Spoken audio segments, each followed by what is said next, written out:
நான் இதை எப்படி கனெக்ட் பண்ணணும் அப்படின்னு சொல்கிறேன். இந்த ப்ராடக்ட்டை பற்றி உங்களுக்கே தெரியும். இதில் வந்து பார்த்தீங்கன்னா நம்மளுக்கு ஆல்ரெடி ஒரு சின்ன ஸ்டார்டர் மாதிரி எல்லா இடத்துலையும் டேங்க்கில் நீங்கள் வச்சுருப்பீங்க. அது உங்களுக்கு எல்லாருக்கும் தெரியும். ஆனால் டேங்க்கில் தண்ணி எப்போ வேஸ்ட் ஆகுது, எப்போ நம்மளுக்கு தெரியணும், தெரியாததுனால நிறைய இடத்துல தண்ணி வேஸ்ட்டாக போகுது. அந்த மாதிரி போகாமல் இருக்கிறது தான் இந்த ஆஸ்ட்ரா பேனல். இதில் பார்த்தீங்கன்னா உங்களுக்கு இங்கே 2 பட்டன் இருக்கும் நார்மலாக. இது வந்து ஆன் ஆஃப். இந்த பட்டன் வச்சு தான் நம்ம மேனுவலாக யூஸ் பண்ணுவோம். இப்போ அதுக்கு அவசியம் கிடையாது.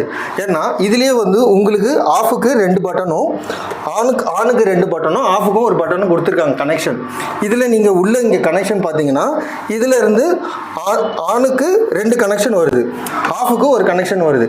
இந்த டயக்ராமில் இதை நீங்கள் கொடுத்துட்டிங்கன்னா சேம் ஆஸ் இட் இஸ். இதில் இருந்து 3 ஃபேஸ்க்கும் சிங்கிள் ஃபேஸ்க்கும் நீங்கள் கனெக்ஷன் கொடுத்துக்கலாம். இதில் அதில் இந்த இடத்துல அவுட்புட் வருது. ரெண்டாவது இந்த இடத்துல பார்த்தீங்கன்னா உங்களுக்கு பைபாஸ் ஆட்டோன்னு 2 இருக்குது. பைபாஸ் வச்சிங்கன்னா நீங்கள் மேனுவலாக ஆன் ஆஃப் பண்ணணும். ஆட்டோ வச்சிங்கன்னா நீங்கள் ஆன் ஆஃப் ஆட்டோமேட்டிக்காக ஆகிடும். உங்களுக்கு இங்கே டிஸ்பிளேயில் உங்களுக்கு லிங்க்கு காமிச்சிக்கிட்டே இருக்கும். அவ்வளோதான். தேங்க்யூ.